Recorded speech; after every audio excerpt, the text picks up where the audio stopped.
Assalamualaikum warahmatullahi wabarakatuh. Halo anak-anak yang soleh dan soleha, berjumpa lagi bersama Miss Gea. Teman-teman, sebelum kalian menyimak videonya, jangan lupa di like dan subscribe ya videonya, supaya Miss Gea makin semangat membuat video pembelajaran. Di video pembelajaran kali ini, kita akan belajar tematik di tema 2, subtema 4 yang berjudul Menyayangi Hewan. Nah, kali ini kita akan belajar di pembelajaran 1. Kita simak bersama-sama yuk videonya. Selamat menyaksikan. Materi yang akan kita pelajari hari ini, yang pertama, menuliskan isi wawancara. Yang kedua, menggambarkan bilangan pecahan sederhana. Yang ketiga, membuat gambar dekoratif. Teman-teman, kali ini kita akan coba menyimak teks wawancara antara Melanie dengan Dr. Bambang. Dr. Bambang adalah seorang dokter hewan. Sambil menyimak, kalian temukan pokok-pokok isi wawancara tersebut ya. Selamat siang, dokter. Bolehkah saya bertanya tentang cara merawat kucing Anggora? Silakan, mau bertanya apa? Apakah sama merawat kucing Anggora dengan kucing domestik? Kucing domestik dan kucing Anggora atau kucing ras memiliki persamaan dan perbedaan. Apa persamaannya, dok? Persamaannya, semua jenis kucing selalu ingin disayangi dan dilindungi oleh pemiliknya. Merawat mereka dengan baik adalah bentuk kasih sayang kepada mereka. Terus, apa perbedaan kucing domestik dan kucing ras, dok? Secara fisik, kucing domestik dan ras berbeda, yaitu bulu kucing domestik cenderung pendek, sementara kucing ras memiliki bulu panjang dan tebal. Makanan mereka berbeda. Kucing domestik mau makan apa saja, sementara makanan kucing ras adalah khusus, yaitu makanan kering atau makanan basah yang khusus kucing ras. Kucing domestik lebih aktif daripada kucing ras. Daya tahan tubuh kucing domestik lebih baik daripada kucing ras. Perawatan kucing domestik lebih mudah dan murah dibanding kucing ras. Wah, ternyata banyak juga ya, dok, perbedaannya. Bagaimana cara merawat dan menyayangi kucing peliharaan kita, dok? Banyak, misalnya memberi makanan yang layak, memberi minuman yang sehat, memandikannya secara rutin, membawa ke dokter jika sakit, mengajak bermain, bahkan mengelus-elus bulu kucing, dan mengajaknya bercanda juga bentuk kasih sayang kepada kucing. Nah teman-teman, kalian tadi sudah menyimak percakapan teks wawancara antara Melanie dengan Dr. Bambang. Sekarang, coba kalian jawab pertanyaan-pertanyaan berikut ya. Yang pertama, siapa yang diwawancarai oleh Melanie? Yang kedua, apa pekerjaan atau profesi orang yang diwawancarai Melanie itu? Yang ketiga, di mana mereka melakukan wawancara? Yang keempat, apa pokok masalah yang ditanyakan oleh Melanie kepada narasumber? Yang kelima, apa pendapat narasumber tentang cara merawat hewan? Jika kalian tadi menyimak teks wawancara tersebut, kalian pasti bisa menjawab pertanyaan-pertanyaannya. Teman-teman, kalian tahu tidak? Ternyata wawancara sering dilakukan oleh wartawan untuk mengumpulkan informasi. Kalian tahu tidak, apa sih wartawan itu? Wartawan adalah orang yang pekerjaannya meliput berita. Baiklah, kali ini kita akan membahas tentang menggambarkan bilangan pecahan sederhana. Selain mempunyai kucing Anggora, Melanie juga mempunyai kucing domestik atau kucing lokal. Namanya Mio. Mio memiliki bulu berwarna belang 3. Mio memiliki kesukaan yang unik. Dia suka makan biskuit. Jika Melanie sedang makan biskuit, Mio selalu mendekat. Meskipun Mio suka makan biskuit, Melanie tidak berani memberinya banyak-banyak karena takut diare. Biasanya, Melanie hanya memberinya seperempat, sepertiga, atau paling banyak setengah potong biskuit. Seperti apa ya bentuk dari biskuit seperempat, sepertiga, dan setengah potong? Yuk kita simak bersama-sama. Ini adalah gambar satu biskuit utuh. Penulisannya adalah seperti berikut. Cara membacanya adalah satu per satu. Ini adalah gambar satu biskuit dibagi menjadi dua bagian sama besar. Setiap bagian biskuit besarnya 1/2 dari biskuit semula. 1/2 lambangnya seperti ini. Ini adalah gambar satu biskuit dibagi menjadi 3 bagian sama besar. Setiap bagian biskuit besarnya 1/3 bagian dari biskuit semula. 1/3 lambangnya seperti ini. Ini adalah gambar satu biskuit dibagi menjadi 4 bagian sama besar. Setiap bagian biskuit besarnya 1/4 bagian dari biskuit semula. 1/4 lambangnya seperti ini. Nah teman-teman, berikut adalah contoh gambar 1/2. 1/2 lambangnya seperti ini. Ada angka 1, kemudian ada garis, dan ada angka 2 di bawahnya.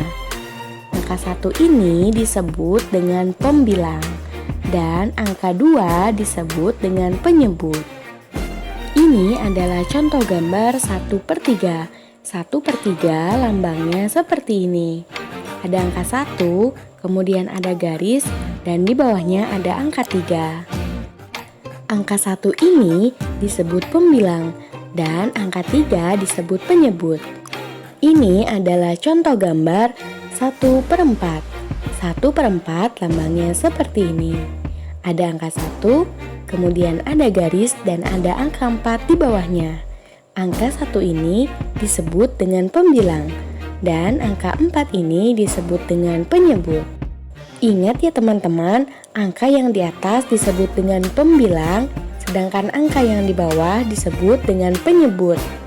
Teman-teman, kalian tahu tidak kenapa ini disebut 1/4? Karena bisa kalian lihat di sini ada gambar satu kotak yang dibagi menjadi 4 bagian. Salah satu kotaknya diberi warna biru.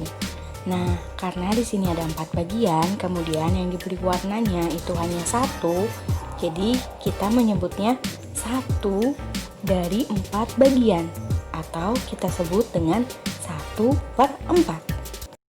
Teman-teman, kali ini Miss Gia akan coba menyajikan sebuah gambar. Silakan coba kalian tebak kira-kira gambar tersebut merupakan pecahan berapa ya? Di sini Miss Gia mempunyai satu buah semangka utuh. Kemudian Miss Gia membaginya menjadi seperti ini. Kira-kira nilai pecahannya berapa ya? Nah, seperti yang kita ketahui tadi, di sini ada satu buah semangka. Berarti kita akan menulis 1 per berapa ya? 1/4. Kenapa 1/4? Karena dari satu semangka utuh ini dibagi menjadi 4 bagian. Maka dari itu nilai pecahannya adalah 1/4. Jadi 1 itu dibagi 4, jadi 1/4. Jadi semangka utuh tadi dibagi menjadi 4 bagian. Nah, kali ini Miss Gia memotong satu buah semangka utuh menjadi seperti ini. Kira-kira nilai pecahannya berapa ya? Karena ini adalah satu buah semangka utuh, maka kita akan tulis 1. 1 per berapa ya? Nah, karena semangka ini dibagi menjadi 2 bagian, maka kita akan menulisnya 1/2. Selanjutnya, Miss Gia memotong satu semangka utuh menjadi seperti ini. Kira-kira berapa ya nilai pecahannya? Karena ini adalah satu buah semangka utuh, maka kita akan tulis 1. 1 per berapa ya? Kalian lihat semangka ini dibagi menjadi berapa bagian? Dibagi menjadi 3 bagian. Maka dari itu berarti ini memiliki nilai pecahan 1/3. Karena di sini 1 semangka utuh dibagi menjadi 3 bagian, jadi 1/3. Baiklah, kali ini kita akan membahas tentang membuat karya mozaik. Teman-teman, kalian tahu tidak? Ternyata mozaik mirip dengan kolase. Kira-kira apa ya perbedaannya antara mozaik dan kolase? Yuk kita simak bersama-sama. Perbedaannya, mozaik dibuat dari kepingan bahan yang sudah dipotong-potong, misalnya kertas atau bahan lainnya, yang disusun dan ditempelkan dengan lem pada bidang datar, misalnya kertas. Sedangkan kolase merupakan karya seni rupa dua dimensi yang menggunakan bahan yang bermacam-macam, misalnya kain, kertas, dan kayu, yang ditempelkan pada permukaan gambar. Kira-kira bagaimana ya cara membuat karya mozaik? Yuk kita simak bagaimana langkah-langkahnya. Teman-teman, sebelum kalian membuat karya mozaik, kalian perlu menyiapkan bahan dan alat. Bahan dan alat yang kita butuhkan adalah sebagai berikut. Yang pertama yaitu kertas origami berwarna-warni. Yang kedua, lem kertas. Yang ketiga, kertas gambar atau karton.